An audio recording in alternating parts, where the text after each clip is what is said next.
El dolor no solo vive en el cuerpo, también se esconde en lo que callamos. En esta primera temporada, Más allá del dolor, abrimos un espacio para comprender, sentir y transformar. Bienvenidos a El Camino del Corazón. Hola, ¿cómo están todos? Muy buenas tardes, buenos días, buenas noches, depende de cuándo nos estén viendo o cuando nos estén escuchando también. Espero que estén muy bien. Hoy día tenemos un tema yo diría que es interesante. Lo queremos hacer bien entretenido, la verdad, porque de hecho estábamos ahora hablando en la reunión de pauta que de repente puede ser que nos estamos lanzando mucho desde lo académico y nos abalanzamos en lo académico y dijimos, no, hagámoslo un poquito más entretenido. Hoy día vamos a hablar sobre qué nos quiere decir el dolor. Pero primero queremos saber cómo están ustedes, chiquillos. ¿Cómo está Zuley? ¿Cómo está Baitia? Bien. Qué bueno. Les decía que estoy muerta de calor. Me vine como al ventanal, cambiar el spot y ya me saqué los calcetines y bueno, me da risa porque te veo que todo está súper. Así que acá particularmente hace frío y ayer en la noche, contarles que fue la noche más helada del año. Wow, ¿en serio? Por lo menos acá en la quinta región fue la noche más helada del año. De hecho, como que pusieron este tema de las inteligencias artificiales y todo el asunto de así como, no sé, pues el muelle Vergara con nieve y cuestiones así, era como, ya no tanto, que estoy, pero bien. Mauro, ¿tú cómo estás? Muy bien, Lau. Yo estaba acá justamente pensando en lo que decía la Su respecto al contraste que hay entre que la Su estaba como muerta de calor remangándose el pantalón. Tú estabas ahí con chaqueta, bien abrigado, como que te deseábamos que estabas ahí en la Antártica. Y yo aquí, la verdad que estaba con un solcito exquisito, pero por un tema técnico tuvimos que sacar las cortinas. Sí. Así que si me ven desde un lugar más oscuro, Más templado. Quiere decir más templado. No, y de hecho, me encantaría más solcito, pero es un tema técnico para que la gente sepa que estamos en la misma región. Estamos en la quinta costa. Pero estamos ubicados en distintos lugares. Pero volviendo a la pregunta que me hiciste, yo tengo un poco de déficit atencional. Estoy bien, estoy contento. La verdad es que le comentábamos antes de empezar el programa que ha sido toda una propuesta bien rica la que estamos haciendo, como que lo pasamos muy bien. Y eso, oye, y esto como preámbulo que hacemos antes de empezar es necesario para soltar. Y la temática puede que sea incómoda, o sea, el tema en sí, pero nos lo pasamos súper. Claro. Es un dolor placentero. Sí, nos gusta. Tuvimos un capítulo anterior en el cual estuvimos súper profundos, tocamos temas muy profundos y particulares de cada uno. Específicamente al Mauro, que lo pusimos ahí dentro de... No lo obligamos, pero guiño. No, te ríes, pero ya vendrá la vendetta. Yo de verdad, aquí ya... yo sé que tú tienes ahí las preguntas ahí anotadas como... ¿Ya las tienes listas? Sí, todas las herramientas de tortura están listas. Pero el día de Oink. Oye, paréntesis, Lau. Dame un segundito para invitarlos a que vayan a buscar su matecito. Nosotros estamos acá súper alistados con el agüita. Sí, somos materos, somos team mate. ¿Ajá? Somos team mate. Sí, el Mauro y yo, sí, team mate. Y sus aceites esenciales también, como para ahí entrar en el mood del que vamos a estar hablando. Así que eso, vayan preparándose y nosotros ya vamos a empezar con el tema del día de hoy, que se viene bien bonito. ¿Y qué vamos a hablar? Bueno, les hacía como un pequeño título de lo que se iba a hablar el día de hoy. Y es para mí un ámbito conocido o desconocido, porque esta no es la primera vez que estamos tratando de introducir este tema, sino que lo hemos ido hablando de a poco en otros capítulos. Y en la reunión de pauta también, po. De hecho, hicimos el trabajo de conversarlo un poquito y nos dispersamos porque es muy amplio. Es muy, muy amplio lo que vamos a hablar. Y es, ¿qué nos quiere decir el dolor en particular desde distintas visiones? ¿Cierto? Desde una visión, desde la psicología. A mí me encanta la psicología, entonces de repente le hago hartas preguntas al Mauro así como de eso. Y en mi área es el área física. Pero me gusta mucho cómo se aborda la psicología. Desde el área emocional, que muchas veces es un mar de conocimientos y con una profundidad muy grande de temas inexplorados en la parte emocional. Y desde el área física también, desde el área física, ¿qué nos quiere decir el dolor? También es importante porque es la forma de que se expresa habitualmente, ¿verdad? Sí. Oiga, Yo creo que hay... ¿Mm? ¿Ah? La mirada de hoy apunta a un poco la continuación de lo que hablamos la vez anterior con Mauro de la resignificación del dolor. Es como cómo darle un poco la vuelta o cómo darle un entendimiento, cómo pasar de etapa, así como ya estás en una etapa en que realmente estás como sintiendo mucho el dolor físico, el dolor emocional, el dolor en el cuerpo, y luego pasa una etapa en que le empiezas a dar un poco más de significado, empiezas a entender de pronto los sucesos, lo que te pasó, todo empieza a recobrar un poco más de sentido. Y tu vida empieza a tornar a tomar como otro significado, o sea, otras miradas frente a lo que te sucede. En algún momento, y esto lo hablamos como en el lanzamiento que hicimos en el live de Instagram acerca de las miradas de la salud, que está la tradicional que apunta específicamente como a los síntomas principalmente, es lo que todos conocemos, o sea, nos duele algo y vamos al servicio de salud y se apunta, se ve el síntoma o el dolor de cabeza o a tomarse un remedio antiinflamatorio y así. Y la mirada que nosotros estamos viendo es la biopsicosocial, o sea, poder ver distintas áreas y aristas que están afectando a la persona y también el modelo natural que hablábamos en el lanzamiento acerca de la prevención. Pero en el fondo es como una mezcla entre las causas, ir a la causa, ir a la prevención y también los síntomas que te están hablando, o sea, escuchar qué es lo que te está diciendo el cuerpo, qué hay más allá del dolor. Y desde ahí también incluso como una oportunidad. ¿Cómo yo puedo tomar este dolor como un lenguaje de mi propio ser, de mi propia alma, que me está diciendo algo y ese algo claramente súper personal? Pero hay una especie de ruta o de camino que uno va siguiendo que tú te vas sintiendo identificado. Es como tu historia que tenía que ver con el proceso hormonal de crecimiento, que claramente no es la mía, no es la de Lau, pero y el sentir y el recorrido totalmente identificado. Yo creo que eso que acabas de decir es tremendamente importante porque al final, claro, cada historia es distinta, como que se van entrelazando distintos elementos históricos, pero la sensación o lo que a ti te generó es como lo mismo. Es como un grado también de empatía respecto como los sentimientos que puede haber experimentado ese ser humano, independiente de cómo haya sido, ¿cachai? Entonces como que estaba justo cuando estaba ahí hablando, como que me vino la canción de Drexler. No sé si la han escuchado. Cada uno da lo que recibe, luego recibe lo que da. Sí. Ya, como que nada se pierde, todo se transforma y es como este constante movimiento de lo que hablabas tú de la resignificación. El trauma, de alguna manera, se genera un sufrimiento respecto al trauma porque queda estancado o queda encapsulado. Pero cuando uno le da pero igualmente sigue latiendo y te entrega señales de que esa energía necesita expresarse.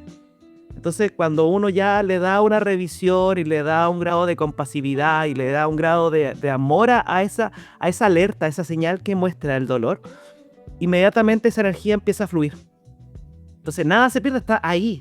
queda ahí. Totalmente, es como si se liberara algo encapsulado. Cuando haces un masaje y vas trabajando el punto gatillo, que es el punto doloroso, empiezas con alguna técnica específica y se empieza a liberar. Hay liberación de ácido láctico, de sustancia P, que es la que genera el dolor. Pero bueno, a través de una técnica ahí se liberan varias sustancias, flujo sanguíneo, movilidad, oxígeno, todo, para que pueda disminuir el dolor. Pero hay un movimiento y es lo mismo que pasa con las emociones y los dolores encapsulados en el cuerpo. Y ahí es que por eso que la mirada, puede que haya una visión farmacológica. Escuché hablarte en el otro podcast con la doctora, pero también está la mirada holística. También está la mirada de terapias como los aceites esenciales o los aromas que van a despertar emociones a través de la propia inhalación del aceite. Y a mí me fascina eso, porque el aroma, yo tengo un aceite que en 2 segundos llega acá a distintas zonas del cerebro, el sistema límbico, va a reactivar emociones, estados anímicos, va a desencadenar ciertos neurotransmisores y toda una cadena fisiológica. ¿Cierto? Que ahí tú puedes decir, bueno, es el cuerpo y la emoción están separados, y con el aceite tú te estás dando cuenta que no está separado, que está impactando en tu emoción para apoyar a todo el proceso de liberar. O sea, el enfoque de la aromaterapia no es como una pastilla que si tú te sientes, no sé, triste, entonces vas a usar un cítrico y te vas a alegrar y listo. Que sí pasa, porque trabaja el estado anímico y la emoción, pero internamente hay todo un proceso que va trabajando en la liberación de la emoción. Y a mí me gusta mucho el enfoque de liberar la emoción. Hay varias herramientas como el movimiento, que ahí Lau nos puede hablar más de la parte kinésica, movimientos suaves de pronto que tú hayas visto con algunos pacientes, porque Mauro, tú tienes un enfoque también bien integrativo y holístico en las sesiones de la espiromialgia, que nos puedes comentar más. Me encanta la aromaterapia como herramienta porque es muy rápida y porque te lleva a entrar a más puertas de tu mundo emocional. Y hay otras herramientas, el oil tapping, que ya lo vimos, que el oil tapping es liberar emociones en tu cuerpo. En tu cuerpo físico, tu cuerpo emocional, tu cuerpo mental, porque ahí ya pasamos a las creencias. Y varias herramientas más, los registros akáshicos, porque también puede que sean dolores ancestrológicos. O sea, es como por mí y por todos mis compañeros. Y de vida pasada incluso. Que sabéis que ahí hay un punto súper importante que lo vamos a ir revisando. El tema de las creencias, que finalmente son construcciones de cómo uno ve la realidad. De alguna forma fue una interpretación que nos ayuda a tener una forma de ver la vida.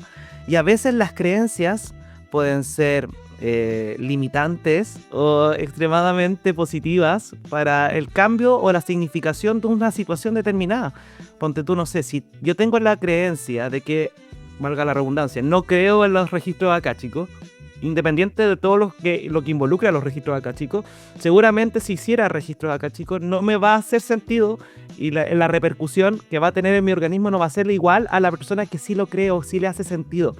Entonces, acá la verdad es que estamos tratando de generar una apertura, pero que apunta a lo mismo, a esta visión integral, pero la búsqueda de cada sujeto la hace el mismo sujeto. O sea, tiene que hacer una búsqueda activa respecto a lo que le haga sentido para poder entender y resignificar lo que le ha ido sucediendo. Entonces aquí también la invitación es a todas las personas que nos están escuchando de que este es un proceso de autoconocimiento y de conexión con su propia verdad. Y cada uno tiene una forma distinta de ver su verdad. A pesar de que un psicólogo o un terapeuta le pueda, o una persona, un kinesiólogo o una terapeuta en bienestar, le pueda entregar una visión distinta, la persona tiene que enganchar, le tiene que resonar. Oye, qué bueno que estás hablando sobre las creencias limitantes. El fin de semana tuvimos un retiro de liderazgo. Ah, ¿verdad? En Santiago. En Santiago, sí. Literalmente fue de costa a cordillera nuestro viaje. Sí. Porque todo el asunto se encontraba en la cordillera y cosas así. Nosotros ya habíamos ido a ciertos tipos de ¿cómo llamarlo?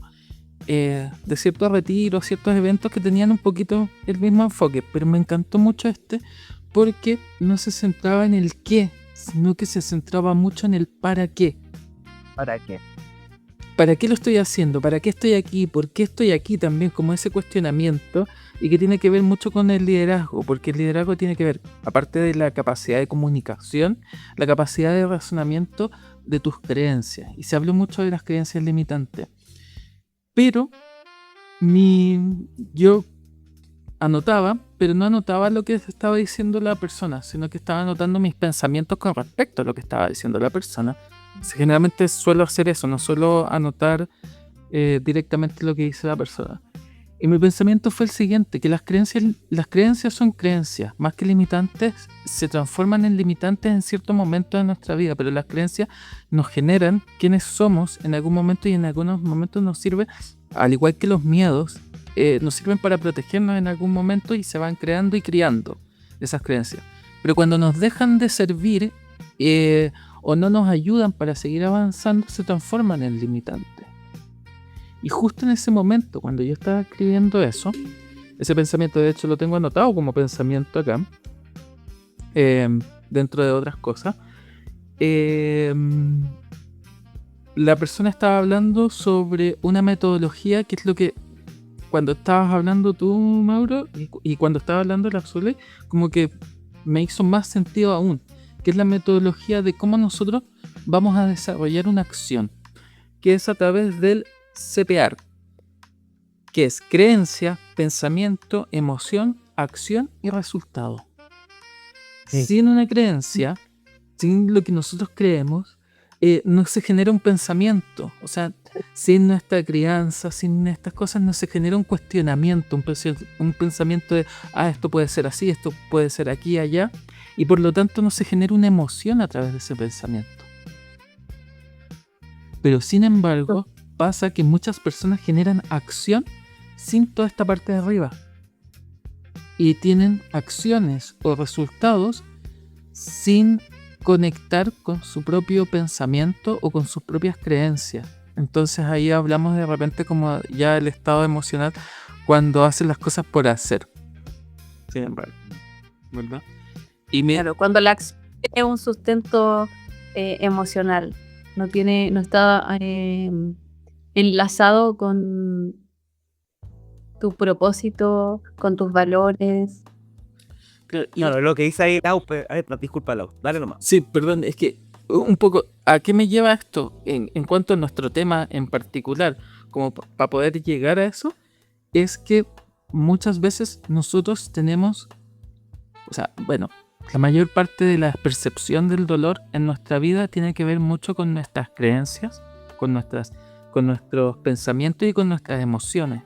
Y cómo reaccionamos a ese dolor tiene que ver con todo esto hacia arriba, ¿verdad?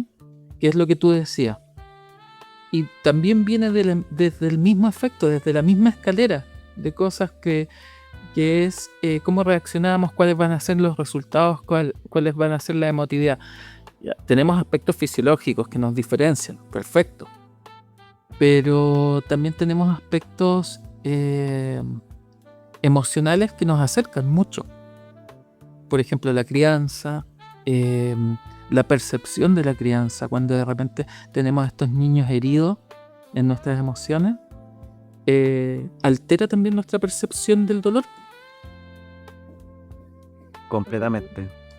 Ahí está el concepto de que el dolor, finalmente el concepto de dolor es subjetivo, va a depender de la interpretación de cada sujeto respecto a lo que vivió, y lo que vivió es una representación de de los estímulos que captó y cómo eso generó una representación mental, física y emocional. Con eso se va a quedar el sujeto, no con lo que efectivamente está pasando. Y muchas veces cuando vuelven a ocurrir situaciones que gatillan ese dolor subjetivo, la persona lo va a vivir a partir de su representación interna, más que externa. Y eso es lo interesante también de ir viendo en la terapia o ahora que lo estamos hablando en el podcast, de que se puede construir, reconstruir, deconstruir, reconfigurar. Es como esta percepción activa que tenemos nosotros como seres humanos. El milagro de ser seres humanos, pues tenemos una maquinaria maravillosa a nivel físico, emocional y espiritual. Es neuroplástica, así como... Sí. Oye, que en el fondo, esa herida igual se creó, yendo como a la herida de infancia y a la construcción de tu persona, de tu ego, se creó en modo de protección. Entonces es súper interesante cuando ahora te pasa algo, así como alguien muy cotidiano te contestó un poco rudo, ¿ya? A lo mejor no quiso ser mala onda, pero te contestó así como seco. Y eso te dolió hasta el alma, pero ahora no es algo terrible, no es como el Mauro de ahora de 40 años, no sé, le moleste, sino que es la herida del Mauro de 13 años, ponte tú. Exacto. Te lo daron 7 años y Ayer. lo mismo. Te fijas, las molestias de ahora o las reacciones son indicadores de que tú tienes una herida. Entonces ahí es como que te está hablando el dolor, porque te genera una respuesta de rabia, de reacción así como ¿por qué me miraste feo? ¿Por qué hablaste así? ¿O por qué no me contestaste WhatsApp? No sé. Pero no tiene que ver con que no me contestaste el WhatsApp, tiene que ver que esa acción está mostrando una herida profunda de herida del rechazo, que es una de las 5 heridas de infancia. Y eso me genera un dolor. Y yo lo estoy manifestando ahora como con una rabia, pero en realidad es un dolor súper profundo que desde un suceso yo lo manifesté de tal manera, lo vi como, no sé, como en todas las familias viven lo mismo, pero todos lo ven de otra manera, lo integran de distintas formas. Entonces yo lo integré con la herida del rechazo. Entonces cada vez que alguien haga algo que pueda ser como un rechazo para mí, se activa esa herida. Y ahí sale también una máscara. Entonces ahí viene como la construcción que hemos creado para protegernos. Y una de las vías de poder sanar es entrar a ese dolor, mirarlo, puedes hablarle, hay como, bueno, como decías tú, muchas formas y ahí tú vas viendo la que más te resuena. Pero básicamente es la sanación a través del dolor. Como ir a ese espacio profundo y observarlo, ver qué te dice. Y de ahí como darle amorcito también, o sea, mirarte al espejo y decir te amo. Lautaro decía la vez pasada en el tapiz, cuando tú dices pero me amo, me acepto profundamente, a veces es rudo decirlo y anda a mirarte tú al espejo a decírtelo todas las veces que, bueno, es una práctica que yo integré por un libro que no recuerdo el nombre. Pero que habla de mirarte al espejo, del amor propio. Uy, es súper buen libro que no me acuerdo quién lo escribió ni cómo se llama. Y qué buen punto tocaste ahí, Sole, porque muchas veces dentro de la... O sea, bueno, nosotros dentro de la terapia buscamos el dolor y lo buscamos como un mensajero para poder llevar a una persona qué es lo que nos está diciendo el dolor, en definitiva, ¿verdad? Pero muchas veces, en muchos tratamientos, nosotros buscamos deshacernos del dolor físico, ¿verdad? Porque ¿qué es lo que busca la persona? La persona no busca estar sufriendo, o sea, yo no busco estar con dolor de espalda toda la vida, yo no busco estar con dolor de riñones o con una fractura o cuestiones toda mi vida, porque algunas veces siento que no hay una transmisión de un mensaje claro y de hecho una persona con dolor físico muchas veces, de hecho todas las veces no piensa de manera clara. ¿Cachai? Lo único que es como entréguenme algo para sacarme esto, ¿cachai? Para paliar, para tapar y seguir funcionando. Pero lo mismo que sea, por favor. Sácame esto de acá. Pero a través del dolor emocional también, pues pasa muchas veces que una persona que llega con una depresión, que llega con pensamientos, ¿cómo se llama esto? Intrusivos o cosas así, sin decirlo, pero llega con un mensaje súper claro que es como, no me puedo hacer cargo de esto, hazte cargo tú, sácame esto de acá, no quiero sentir más esto. ¿Sabes? Y una persona, por ejemplo, con fibromialgia, es lo mismo, porque su dolor físico es decirle, flaco, o sea, esto no solamente me duele en el cuerpo, o sea, me siento invalidado. Generalmente la mayoría son mujeres, así que me siento invalidada, ya no solamente por el tema del género, sino que también por el tema físico, ¿cachai? Tengo problemas para pensar, tengo problemas para razonar, estoy en un borde de depresión en donde necesito medicamentos antidepresivos, es un analgésico para la psiqui.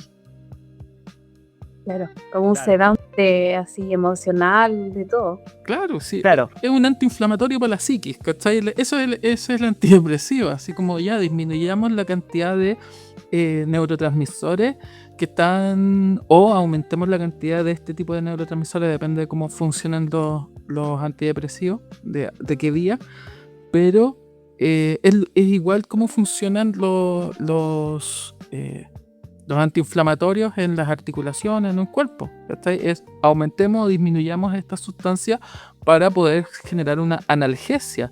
¿Y qué es lo que es analgesia? Adormecernos. ¿Qué es lo que hacen el antidepresivo? También adormecernos. Es claro, sabéis que yo creo que ese elemento es muy bueno porque analgesia es como finalmente es que la persona no experimente ese dolor y siga funcionando. O sea, ni siquiera es antiinflamatorio. Simplemente es como no se va a sentir. Entonces se adormece, se disocia. ¿Te acuerdas que habíamos hablado la vez anterior? Como que uno de alguna manera está experimentando algo, pero de alguna forma se genera un bloqueo y uno sigue, como si no existiera. Entonces, eso es un concepto súper importante a abordar, porque esta sociedad como que nos invita constantemente a disociarnos, a desconectarnos de lo que experimentamos, porque tenemos que funcionar, tenemos que cumplir metas, tenemos que producir, ¿sí? Es como que la sociedad invita a producir independiente de cómo te sientas. No le interesa. Entonces hay una mirada deshumanizada que proviene también del tipo de sociedad que venimos. Entonces es interesante porque el ser humano, como que ahora me estoy como dando cuenta que también el ser humano nace en un contexto donde acuoso, viene de un contexto acuoso a uno airioso. Y este ambiente como amenazante, que es como salir del ambiente del aire, del agua al aire, inmediatamente ya empieza a haber estímulos de afuera que generan una interpretación en ese ser humano y genera una sensación de amenaza o no. Pero estamos hablando posteriormente se vuelve en una construcción que consideramos como lo que hablaba Lau, como a nivel familiar, social, que ya hay un sinfín de creencias que va generando como esta sensación como de sentirse amenazado o no. No sé si me explico. Sí, de hecho, claro, pues estás abarcando ahí ya distintos aspectos. De hecho, es muy divertido porque, claro, nosotros venimos hay una creencia para las personas que se conectan mucho con el tema de los chakras, de los puntos de energía, de los centros energéticos. Si cambiamos energía, para poder entender mucho mejor los centros de energía, tenemos que cambiar la palabra energía por vida. Entonces, por ejemplo, el chakra raíz, que es el chakra de la tierra, nosotros, en vez de hablar sobre el sustento que sostiene la energía, hablamos del sustento que sostiene la vida, porque ¿qué es lo que sostiene la vida? La tierra, ¿verdad? Claro. El agua es contenido de vida. O sea, nosotros venimos de ese contenido acuoso, como tú dices, ¿verdad? El fuego, claro, es la chispa de la vida. Es la energía que nos entrega, que nos mueve, que hace que nos movamos. Y el aire, en este caso, serían el cucharón gigante que remueve la vida, que son las emociones. ¿Sí? Y el corazón. Qué linda la forma. Sí, o sea, yo lo aprendí así cuando chico, que era esta, por eso nosotros tenemos el chakra del aire, lo tenemos acá cerca del corazón, porque tiene que ver mucho con las emociones, cuando nos sentimos angustiados y cosas por el estilo, cuando nos sentimos felices, cuando nos sentimos excitados o enamorados, lo sentimos muchas veces acá, no lo sentimos acá, ¿sabes? Entonces tiene que ver un poquito con eso. Y el salir de este medio acuoso, que es contenido de vida, a salir a este contenido airoso, que es remoción emocional o remoción de vida, es fuerte, es traumante, es traumático. Y más traumático debe ser en el caso a las personas que tienen esta vulneración física y social y psicológica. Sí. Yo creo que por eso es tan importante ir notando como una lógica tan, como hablamos del agua, del aire, del fuego, de la tierra, finalmente todos esos componentes se van representando en un contexto que va desde lo más básico, entre comillas, hasta esos mismos 4 componentes lo envuelve en el ambiente familiar, el ambiente social, la cultura. Tenemos esos componentes puestos en todas las dimensiones y por eso es tan importante cuando uno conoce a alguien, en el caso de nosotros que trabajamos con personas que nos consultan por su dolor, el poder notar su historia. Y notar su historia involucra todo, desde que, incluso hasta el momento que nació, incluso hasta sus generaciones anteriores. Hay hasta elementos ancestrológicos de por qué la persona experimenta dolor y uno nota, pero esa persona no pasó por este trauma específicamente para que se le desarrollara esto, y uno va viendo por qué lo siente tan fuerte. Y a veces tiene que ver con las generaciones anteriores, lo que vivió un abuelo, ponte tú, o una abuela en guerra y que quedó pasmada genética y epigenéticamente en esa persona y que después se le gatilla, producto de una situación que vivió en su ambiente, pero con la connotación, ese dolor tan fuerte, uno dice, ¿pero por qué? Y ahí hay una dimensión que ni siquiera va a la cultura, a lo social, familiar, sino ancestrológico de las generaciones anteriores. Entonces se vuelve tan nutrido todo esto que estamos hablando, son tantas las aristas, pero vuelve a lo mismo, a la analogía que hiciste tú, a los 4 elementos, a cómo se remueve la energía y la vida. Hoy una consulta para los dos. Acá va para que la piensen y la analicen y me vayan contando. Que es, por ejemplo, que tiene que ver que, por ejemplo, en el caso, Mauro nos ha contado un poco. ¿Ustedes cómo abordan el dolor físico en su terapia? ¿Cómo lo abordan directamente en lo práctico, en la practicidad? Cuando llega una persona con un dolor físico en su terapia, porque en el caso de Mauro, si bien es psicólogo, Mauro se dedica y se especializa en lo que es fibromialgia, que es un dolor, es el dolor físico de la actualidad, ¿verdad?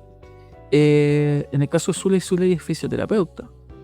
Zuley se enfrenta constantemente a los dolores físicos, pero también ella es terapeuta complementaria, entonces ella se nutre mucho de la parte emocional, se nutre mucho de la parte también ancestrológica de la persona, de su historia, su anamnesis remota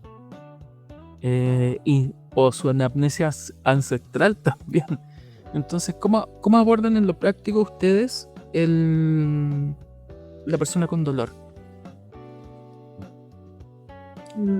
¿Quieres partir tú, Mauro? No, dale tú, Su. Así, ping-pong, Bueno, ping-pong.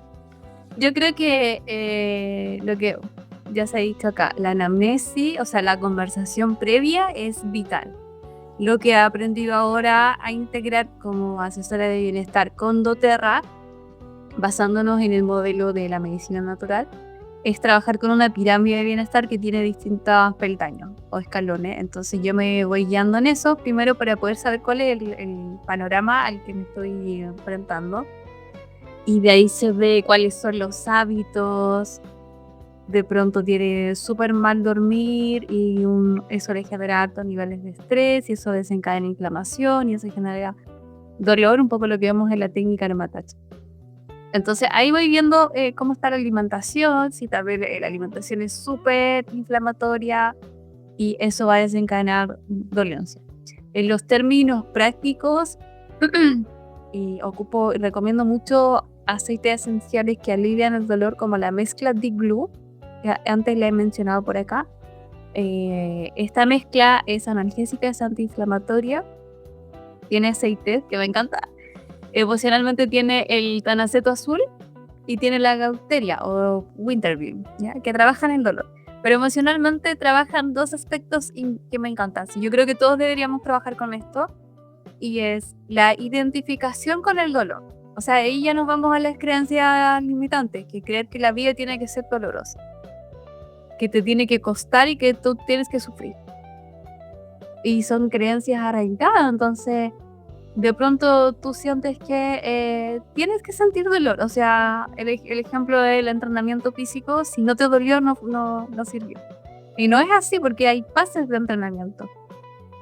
Entonces esa creencia que abarca o lleva a tener esas emociones que luego se ven en el cuerpo, me parece fantástico. Y el otro aceite, el tanaceto azul, permite liberarte el dolor. Uno lo libera y el otro, bueno, los dos liberan el dolor. Entonces uno más como de la creencia y el otro de dejar de conectar con el dolor. Y eso no es solo como que te saca de la emoción, sino que abre puertas a ir liberando. Puede que sea consciente, puede que tú lo vivencias en alguna meditación o se vengan recuerdos de infancia que se van a ir activando, porque hay todo un proceso de liberación. Puede que lo sientas en el cuerpo. O sea, para que tú puedas liberar una emoción lo más rápido es que pase por el cuerpo primero. O sea, esa es la vía, que pase por el cuerpo. Como evitamos el dolor, evitamos sentir. Entonces ahí es donde se quedan encapsuladas las emociones. O sea, ahí es como un doble juego. O sea, estoy recomendando un aceite que trabaja la parte física, analgésico, antiinflamatorio, pero también está haciendo su proceso de liberación emocional, de emociones que generan dolor, específicamente algún dolor, ya independientemente si es por algo de la infancia, si es por algo generacional. Yo tuve la experiencia que más adelante les voy a contar, liberando el dolor usando esa mezcla. Entonces esa es mi primera recomendación. La siguiente, con aceites esenciales, la cúrcuma o el turmeric, que se puede ingerir, que no sé si la tengo por acá, porque esa es un aceite que desinflama profundamente. Entonces como con esos dos yo te podría... y limón limón para limpiar el cuerpo, porque hay dolor, hay muchas toxinas, todo láctico, ¿cierto? Hay como varios procesos fisiológicos. Entonces limón limpia tu cuerpo, turmeric desinflama, Deep Blue es la mezcla de alivio del dolor para aplicárselo, inhalarlo y aplicárselo. Hay otras recomendaciones como más específicas, si es que la persona puede hacerse la técnica Deep Aromatage, que es una técnica de masaje aplicándose 8 aceites esenciales. Me acuerdo que lo mencioné en un capítulo, o simplemente lo hablé, ya no te...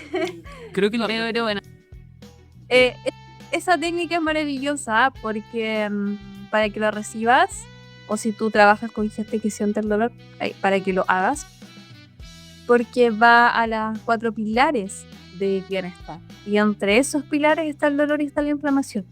Entonces primero bajar los niveles de estrés mental, interno, todo, fortalecer el sistema inmune. Las personas que sufren mucho dolor por una consecuencia de activación de inflamación y todo, deprime el sistema inmune. Luego es desinflamar, sí, se estresa y se deprime. Luego es desinflamar, con dos aceites que trabajan específicamente desinflamar, y el otro aceite trabaja la homeostasis, la menta, la naranja, que también es reactivar. Entonces, desde mi experiencia, esa técnica es fantástica, es súper poderosa. Tú eres un instrumento, los aceites hacen todo el proceso, y la he hecho mucho, y cada persona tiene como experiencias distintas. Entre gente que en verdad llora, así, o sea, un nivel de liberación emocional tan grande que llora, pero generalmente son las mujeres. Los hombres también es como liberar y desconectar la mente, que se apagan y se duermen. Generalmente a los hombres les pasa eso. Y todos es como bajar el ruido mental, bajar el estrés, sentirse bien, durmieron mejor, tuvieron claridad mental. No es como solamente la sensación de la sesión, eso se sigue viendo en los días. Entonces lejos desde mi experiencia como fisioterapeuta, donde aprendí un montón de masajes, o sea, me especialicé en un montón de masajes, que no lo voy a mencionar acá, por el punto que tú dices, esto ayuda, pero algo falta. Entonces ahí yo me empecé a meter en la parte más holística. Ahí me inicié en Reiki, después con el proceso de los años terminé la maestría, aromaterapia, semoterapia, registro acástico, canalizaciones, hasta que llegué a los aceites esenciales de Dotra. Y ahí no es solo como el aroma, es toda la mirada que tiene sobre la visión del bienestar, que me hizo sentir que completaba tanto lo que yo buscaba para el bienestar de la persona, porque claramente la persona venía con el mismo dolor toda la semana. Yo tendría procesos terapéuticos y personas toda la semana. Entonces era el alivio como momentáneo. Y después volvía a lo mismo, en la misma contractura en el trapecio. Entonces ayuda. A mí me encantan los masajes, me encanta recibirlos, me encanta hacerlos, el contacto físico. Pero también sé que si tú abordas solo el cuerpo físico, dolor físico, vas a trabajar en el cuerpo físico, pero está el emocional, está el mental, está el energético. Entonces ahí el ser humano es bien complejo. Por eso es que me gusta la profundidad a la que puede llegar el aceite esencial. Gracias. ¿Ya? Es que está bien nutrido y tiene que ver con el tema que estamos hablando, de cómo se entrelaza lo físico con lo emocional. Cómo se van entrelazando. Mauro, Sí. tú, y quiero aquí agregarle otro tema que es algo que tocó Zuley, que hay una diferenciación entre géneros de cómo abordan la terapia. Además de tú cómo abordas la terapia como terapeuta, se te agrega otra pregunta que es ¿qué diferencia has visto entre géneros de cómo abordan su proceso terapéutico entre hombres y mujeres? Porque en el caso de Zule se le quedan dormidos, como que los hombres tratan de escaparse un poquito de la conexión emocional con el dolor, mientras que las mujeres se conectan más en la parte emocional y llegan a llorar, a tener esta expresión. Entonces, primero, ¿cómo abordas tú la terapia? Wow, a ver, varias cosas, porque yo creo que la SU es lindo ver cómo distintas como personas en su recorrido profesional estamos llegando como a un punto común, porque la SU de alguna manera a través la aromaterapia fue como la parte final después de todo un recorrido que hizo para poder abordar al paciente de una manera integrativa, po. Entonces finalmente es como brindarle como un set. Es como esta sensación como de como sinérgica, como que se va expandiendo y va dependiendo de cada persona. En mi caso fue como también un descubrimiento, porque las personas con fibromialgia, yo llegué a la fibromialgia como creo que lo comenté en otro episodio, fue de una manera entre comillas como azar, pero finalmente fue sincrónico, circunstancial, pero después me di cuenta que era todo sincrónico, ¿sí? Gran parte de la experiencia que he generado como este método o esta terapia fue gracias a la experiencia de cada historia de cada paciente. Y me pude dar cuenta que la mayoría de ellos tenían elementos comunes. O sea, en primer lugar, como decías tú, Lau, la mayor parte de las personas con fibromialgia diagnosticadas son mujeres. Es una proporción de 9-1. ¿Sí? Y ahí uno ve y decir, pero ¿por qué? O sea, el gran porcentaje son mujeres. Entonces ahí también tiene que ver por qué la mujer o el género involucra un tipo de enfermedad o condición. Cómo el género repercute en desarrollar ciertas enfermedades o condiciones. Y ahí uno puede ver el componente también cultural, de cómo se va construyendo lo que soy, cómo soy hombre o cómo soy mujer. Y ahí uno puede dar cuenta del tipo de sociedad que vivimos, porque la mayor parte de las personas con fibromialgia, ponte tú, son muy sobreexigentes, muy perfeccionistas, tienden a como estar en un multifoco, tener que ser, por ejemplo, mamá, ser hija, ser trabajadora, estar como en distintos caminos y ocupando la misma energía. Están muy orientadas al deber ser, ¿sí? Entonces si uno ve, es como claramente describir lo que es lo que vive la mayoría de las chilenas en esta sociedad, ¿cachai? Y ahí, respecto a lo que tú me preguntas respecto a la terapia, lo primero que se hace es realizar una validación del dolor que ha experimentado la persona a tiempo actual y la trayectoria de ese dolor, desde cuándo empezó a experimentarlo en su historia. Y uno se va a dar cuenta de que uno va revisando como la vida familiar, la vida histórica, y llega a un punto hasta la infancia, que los dolores psíquicos y físicos se entrerelacionan entre sí. Y se va generando como esta acumulación que es necesario que la persona se dé cuenta de que esta construcción de dolor tiene un asidero, ¿cachai? Como que finalmente no es solamente los síntomas de actuales, sino que es una construcción de enfermedad. Y en la medida que uno va entregando esa lógica de por qué se generó esta construcción y cómo impacta a nivel biológico, psicológico y social, la persona inmediatamente dice, bueno, esta es mi historia. ¡Wow! Se siente validada. Esto no es solamente la parte, la punta del iceberg, el dolor físico, sino tengo de alguna forma un grado de protagonismo. Ahora, ¿es difícil? Sí, es difícil, porque muchas personas no quieren abordar su historia. Entonces los componentes históricos que tiene cada consultante son señales que nos van mostrando por dónde empezar a explorar.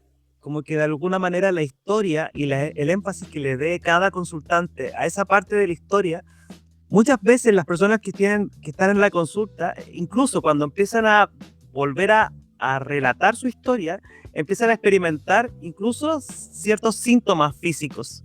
Entonces, es importante poder ver en el discurso que ellos, y uno le va haciendo señalamientos. Te puedes dar cuenta de que en este momento que me estás hablando sobre esta situación de separación de tus padres, empezaste a toser, por ejemplo, o empezaste a sobarte un poquito más el hombro, y ahí uno le hace como el enlace, como que corrobora, mira cómo se conecta tu historia con tu emoción y con este síntoma físico, para que vayan dando cuenta de que esto es algo integral.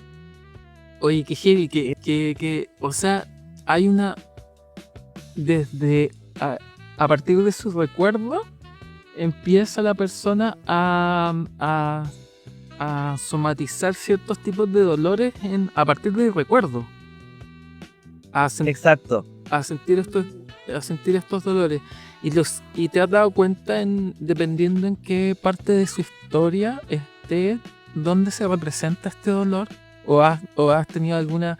A mí me gustan los síndromes estadísticos, soy súper de síndrome estadístico, así como esta persona está teniendo dolor, por ejemplo, como decías tú, en el hombro. Mira, ahí está, estamos justo hablando sobre este tema, sobre esta persona. Mira, ¿sabes qué? Ahora lo mencionas como este síndrome estadístico, las personas temas como para poder modular su rabia, y que muchas veces, lo que hablábamos al principio del episodio, como respecto a la rabia versus no manifestación de la rabia y se vive como frustración, empiezan a experimentar dolores en el brazo o antebrazo, la sensación de quemazón, esa sensación de impotencia reflejada en la quemazón, ¿ya? Entonces, y ahí tiene que ver con un conflicto, cómo modulo la postura de límites, que tiene que ver con la rabia. Pongo un detente, pongo un stop al otro. Si no soy capaz de hacerlo y el otro es permeable a mí, obviamente que me siento invadido, pero no puedo hacer nada al respecto. Entonces, lo importante es que la persona vaya haciendo como una reconstrucción de y cómo se va manifestando en lo que está sintiendo y experimentando física y emocionalmente. Y eso es lo más lindo. Una de las partes de la terapia es que uno le brinda una bitácora a las personas con fibromialgia en una primera instancia, donde vayan reconociendo en su propio cuerpo lo que en sus síntomas, la correspondencia que hay a nivel emocional, lo que les va ocurriendo a nivel mental, ¿sí? A nivel conductual. Esta coherencia que tiene que existir entre estos tres aspectos. Entonces, cuando van viendo que existen como énfasis que le va mostrando el cuerpo en su correlato emocional, la persona va validando su propio sentir. No es azaroso. Una de las cosas que genera más impotencia y frustración en las personas con fibromialgia es decir, ¿por qué me está ocurriendo esto? Tengo dolor y no sé por qué. Porque a mí. ¿Por qué a mí? pero cuando se van dando cuenta que tiene que ver también con su propia historia, con su propia vivencia, existe un grado de empatía y es fundamental que el terapeuta pueda validar eso que sintió, porque ahí empieza a haber una resignificación, ocurre una empatía, una contención del relato de la persona que ya no solamente es verbal, sino es emocional y es físico. Una de las cosas que uno puede ver en la psicoterapia al principio, hablábamos recién, como que hay muchas personas que no lo quieren ver, como que de alguna manera se resisten a entrar a estas heridas, ¿sí? Pero recordemos que son heridas, que son emocionales, pero que se manifiestan en lo físico, y lo físico nos sirve como puente. Entonces, en la medida que van avanzando las terapias, las sesiones, y la persona va trayendo esta bitácora y va viendo la relación, se va generando una mayor como ganas o apertura de poder ir como resignificándolo, ¿sí? Y eso se trabaja a nivel de la bitácora. Hay una serie de herramientas corporales que uno puede enseñarle al consultante para que note cómo, por ejemplo, hay una parte de las sesiones que yo realizo que tiene que ver con la descarga al cojín, que es como poder mostrar la rabia, poder vaciar la rabia gritando en un cojín, representando o visualizando un momento que haya experimentado frustración y que ahora consciente y voluntariamente va a votar y va a poder defenderse o va a poder expresar esa rabia. Es como psicomagia, como Jodorowsky. Es que si podríamos ponerlo como un acto psicomágico, porque le estás dando la oportunidad a la persona de hacer lo que no pudo hacer en su momento, pero tiene todo una complejidad, como una repercusión a nivel biológica. O sea, finalmente la rabia también es una emoción, es un químico que al no ser expresado como corresponde, genera una inflamación en el cuerpo. Entonces tú le estás dando la oportunidad de resignificar a nivel espiritual, psíquico, emocional y físico. Y todo eso tiene una repercusión lineal. Eso es lo hermoso también de la psicoterapia. Y es un acto de artesanía, porque si bien hay denominadores comunes en las personas con fibromialgia, lo que tú estás haciendo es una reconstrucción histórica de su vida y darle un canal de expresión distinta. Entonces ahí está el juego del artesano. Conjunto con el consultante van como enlazando las distintas piezas, que son de estas físicas, emocionales, espirituales. Pero el terapeuta se vuelve más en un artista para poder sacar a flote todas estas cosas. Me quedo con dos cosas muy importantes acá con respecto a lo que han hablado ustedes dos. Voy a empezar al revés con lo que dice Mauro, que es que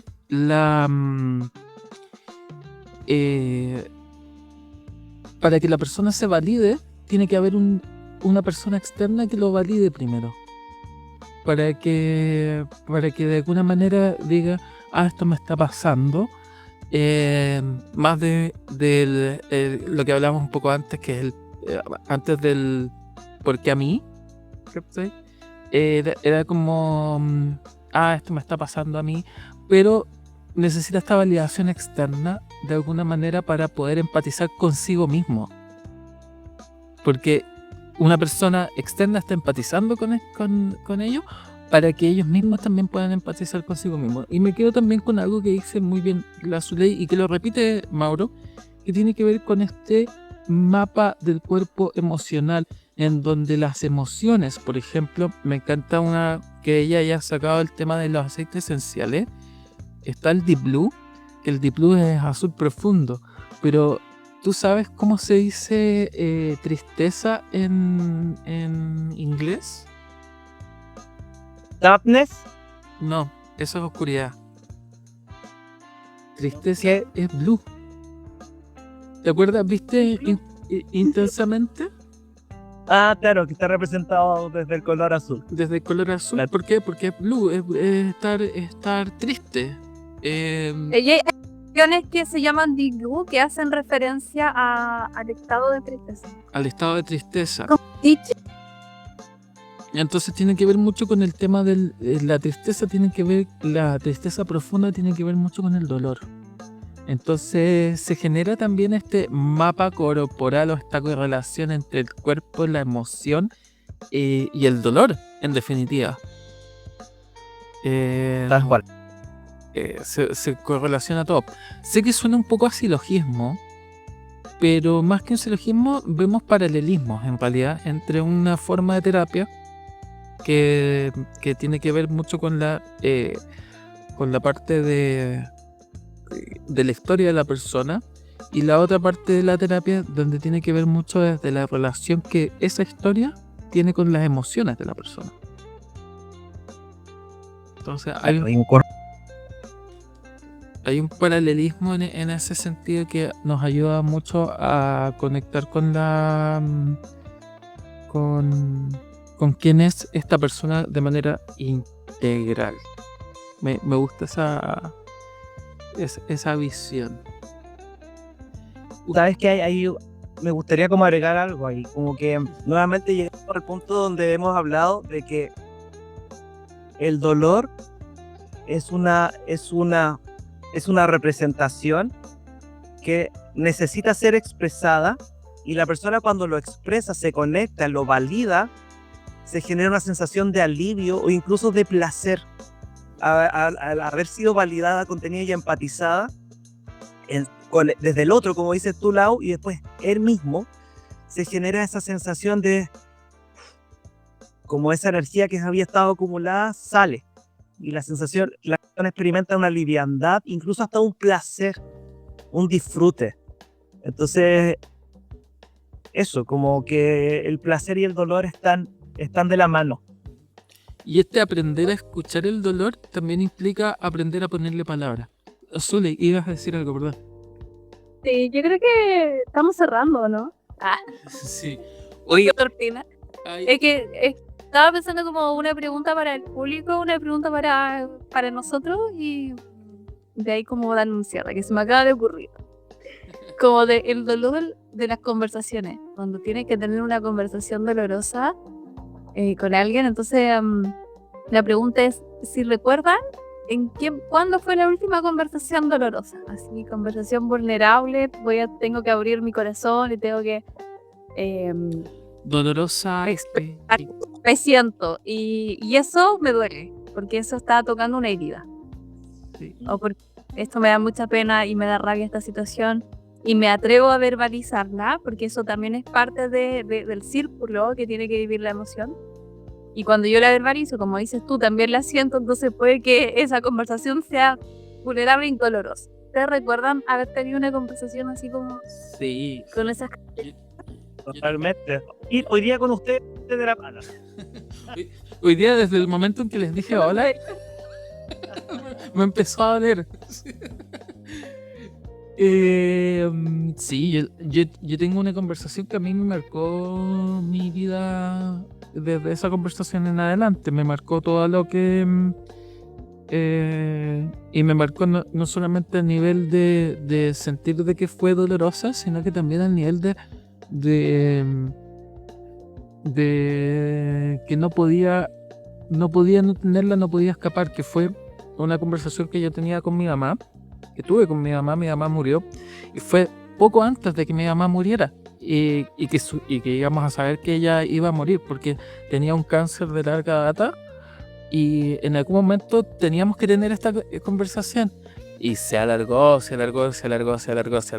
y fue en el momento de que ya, si es que no la tenemos ahora, después ya va a ser imposible, porque las condiciones mentales no te van a dar por la cantidad de remedios que estaba teniendo mi mamá en ese momento. Y fue una conversación en la cual pasa, y creo que pasó un poco lo que pasa con estas conversaciones, que cuando tú te aproximas y estáis en incertidumbre, se genera esta sensación de incomodidad, esta representación también del dolor, de enfrentarse. Pero después, cuando pasa la conversación, hay un alivio, una secreción de serotonina así heavy, porque uno se siente así como ya, nice, así como que me enfrenté a este monstruo, ¿cachai? Que estaba en mi mente, la verdad. Totalmente. Y que y eso fue para mí. ¿Me recordaste la conversación que tuve con mi mamá? de... Ay, es que es difícil. ¿Qué quería ella? Si quería que la enterráramos o si quería la... Eso, ¿cómo se llama? Cremación. La cremación. La cremación. Sí. Y doloroso también.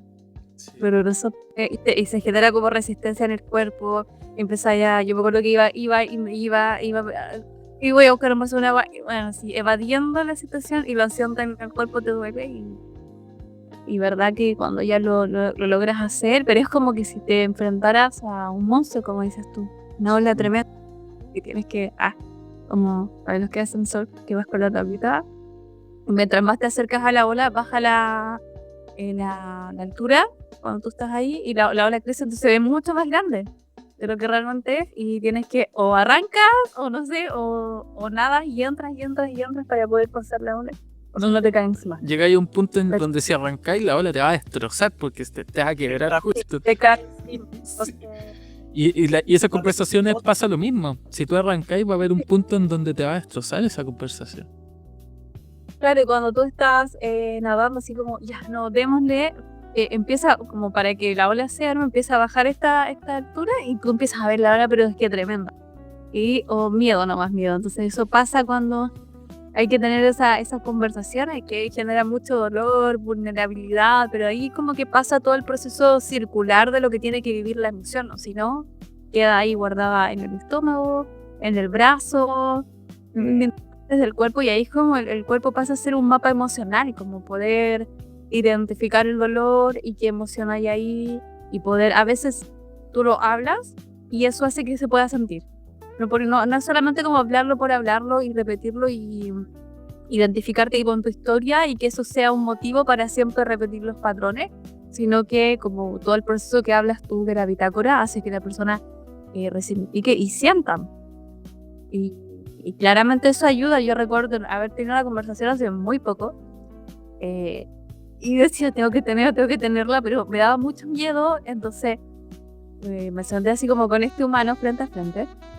Y no podía, así, la garganta cerrada, ¿cierto? Como desregulación nerviosa, incomodidad, transpiración, todos los síntomas. Entonces opté como por ir por algo menos, así como, entonces de lo que te quiero decir voy a decir lo menos doloroso. Y ya, esto. Ya listo. Y voy a algo más, sí, ya esto, que era lo segundo. Y luego ya, ahora sí, te voy a... Y llanto así como emociones y que, claro, no es como que la Zule de ahora era la que estaba hablando, era como el dolor de una niña, entonces ahí pasa a ser un mapa emocional de tu cuerpo, de lo que te está hablando. Entonces, ¿qué opinas tú, Mauro? De manera personal. Yo creo, sé qué palabra se me vino cuando estaba ahí relatando la forma con esta ola. Y que finalmente es como tratar de enfrentar a este monstruo que al final como que no te queda otra. O sea, te paralizáis y agarráis la ola y te agarra y te fractura. O confías en el flujo de sumergirte en el agua y en la emoción con todo lo que se involucre. Y como que de alguna manera es como tener la confianza, como con fe de que esto va a ser bien para ti. Me voy a sentir mejor. Tengo el derecho a poder decirlo, porque ya lo tengo aquí, lo tengo acá. Entonces creo que ahí es como el permiso y el derecho, que yo creo que eso es la emoción. La emoción que queda encapsulada es como que tú no le permites o no le das el derecho a expresarse. Y en este acto decir, no, lo voy a hacer porque quiero sentirme mejor conmigo, es ser compasivo. Puedo decir, oye, esta energía no la quiero, ya quiero que se transforme. Y sé que va a ser algo bueno. Y tener como la confianza de que de esto voy a crecer. Por eso cuando hablábamos de la adolescencia, que es un estado de crisis, de adolescente que duele, sabemos que uno lo va a transitar para alcanzar otra etapa, es un eslabón más. Y yo creo que ahí sabes que como que se adelantaron a los capítulos siguientes. Yo, tanto como con Lau, yo no tenía idea de este episodio de tu historia.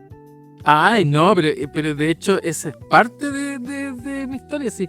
Zuley sabe, creo que el 90% de mi historia o el 80% de mi historia, Y es una película súper rara, weón. Es súper rara. De hecho, la historia de mi mamá es más rara todavía. Así es heavy. Hasta es una película de espionaje la historia de mi mamá. Así te lo digo. Puta. Oh. Me encantaría en algún momento, como además del programa, como poder Sí. como Mañana. estar en- como-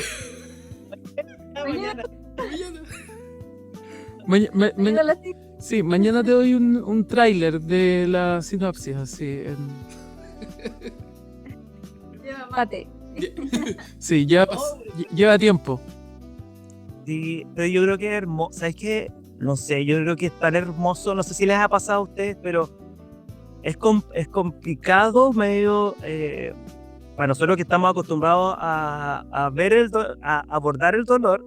Capaz que nos resulta más fácil ver a un otro en un estado de dolor emocional o físico. Pero en general es un estado que genera como, uy, esta persona va a empezar a llorar o está quebrándose la voz, y a muchas personas les complica ver al otro sufriendo. No sé si les ha pasado en general a ver a otros en ese estado. Yo entro Y en en modo realidad- terapeuta cuando veo a una persona que está llorando, que va a empezar a llorar, entro en modo terapeuta. Y en lo personal, cuando es una persona cercana, no es tan bueno. Eso es algo que podríamos ver, porque ¿por qué ocurre eso? Es un mecanismo de defensa para uno como persona, porque yo también lo he visto. Yo trabajé en urgencia en la clínica, y cuando tú veías a una persona que entraba con una pierna fracturada, por decir, que está abierta, tú te abstraes inmediatamente y no ves la pierna y no ves a la persona, ves simplemente la herida. Ni siquiera ves la pierna, sino que ves la herida. Y es un mecanismo de defensa para no desmayarte de ver sangre, ¿cachai? Y esto es lo mismo, es un mecanismo, yo creo que de defensa, y es heavy, porque emocionalmente escaparse de eso es un capítulo entero de un podcast. Claro. ¿Sí? ¿Con qué puedes lidiar y con qué no? A lo mejor esto puede sonar muy sencillo como, acción de la emoción. Pero si no puedes lidiar con eso, es totalmente válido. Y hay repercusiones también. Venimos no lidiando con muchas cosas emocionales desde... Nunca vimos como... Y el no lidiar con esas cosas también tiene repercusiones después. Y por eso hay que tratar de ir como humanizando a cada persona que experimenta un dolor de cualquier tipo, de que va a ir por etapas, como que nunca uno como terapeuta va a arrojar al otro a la cascada si es que no está preparado como para poder resignificarlo o volver a revivirlo. Ahí está la empatía en general, pues como decía la Su, a veces no queremos verlo y hay que respetar al otro. O cuando el otro quiere, invitarlo amorosamente a que lo pueda pasear, a sacarlo afuera. Sí, siempre he visto, a mí me gusta mucho la simbología de la kinesiología en ese sentido, donde somos un árbol que está quebrado y existe esta guía, que es un palito, que está amarrado y que ayuda a este árbol a poder enderezar un poco su crecimiento. Entonces, en definitiva, tú no compensas, sino que tú ayudas y guías el crecimiento de la otra persona. Me gusta mucho esa simbología que tiene la kinesiología, que a diferencia de la medicina, que tiene este cabezeus, que es como un báculo de conocimiento a través de estas serpientes del conocimiento, y esta simbología de Zeus también, que es el dios de todo. Me gusta más la parte de guiar. Creo que ahí me atrae más. Chicos, Palabras finales. más que palabras finales, una invitación. Una invitación a que compartan con las personas que nos están escuchando, compartan con nosotros todo lo que estamos conversando. Que se sienten identificados, recuerden que ustedes tienen un espacio acá donde nosotros los vamos a escuchar. Estamos ya tenemos nuestro sitio web en donde futuramente van a poder dejar sus comentarios. Ya nos pueden mandar mensajes, correos por ahí, dejar sus pensamientos. Recuerden que todos los jueves vamos a tener un capítulo del podcast y vamos a tener invitados, sorpresas. Sorpresas. Que sean sorpresas todavía. Para que Bueno, pero un poco lo que hablamos la vez pasada. Sí, un poco lo que hablamos la vez pasada la adelantamos. estamos en la tercera temporada y vamos a tener invitados. O sea, pero porque ya dijimos más o menos quién era, pero Mauro ya lanzó, ya Sí. hay un acepto, así que es súper interesante porque esta invitada tiene la experiencia. Atender a personas, pero tiene la experiencia in situ de lo que es vivir el dolor físico a tal intensidad que se denomina en este caso la fibromialgia, así que si bien es súper interesante, también conoce la mirada holística. Guardamos un poco de temas para no decirlos ahora, con la intención de seguir viéndolo en otros capítulos. Y bueno, esto está tomando una forma muy bonita, nos sorprende. Tenemos más o menos pautas y todo, pero siempre lo que va saliendo se va creando como por una especie de conciencia común entre las conversaciones y una sinergia entre las experiencias. Queremos hacerlos parte de este proceso también con sus comentarios, así que bueno, muy contentos. Nos estaremos viendo la próxima semana subiendo el capítulo y nos pueden seguir en redes. Mauro, tus redes son... Psicólogo Fibromialgia, tanto en Instagram como en Facebook y en TikTok. ¡Ey, sí! Bueno, acá en la barra de comentarios van a encontrar todas nuestras redes sociales. Van a encontrar tanto la del podcast como la de cada uno individual. Así que ahí vamos a tener en los comentarios, ahí sí que reviso, van a tener todas las redes. Es hermoso. Gusto compartir con ustedes y conversar. Y Oye, un abrazo. una sensación así. Después de hablar del dolor, como el alivio en la misma conversación y después la distensión, es lo mismo. Exacto. Yo me despido de todos ustedes de aquí desde los Alpes suizos en pleno invierno. Acá estoy viendo Oye, el Valle Ya. Nevado. Estoy muerto de frío. Mientras ustedes toman mate calentito con el sol, yo estoy muerto de frío, así que Tuve que hacer la cortina, ya no da. un abrazo, besitos. abrazo, linda semana. Un abrazo para ustedes, chiquillos. Nos vemos. Chao, chao. Chao. Chao, chao.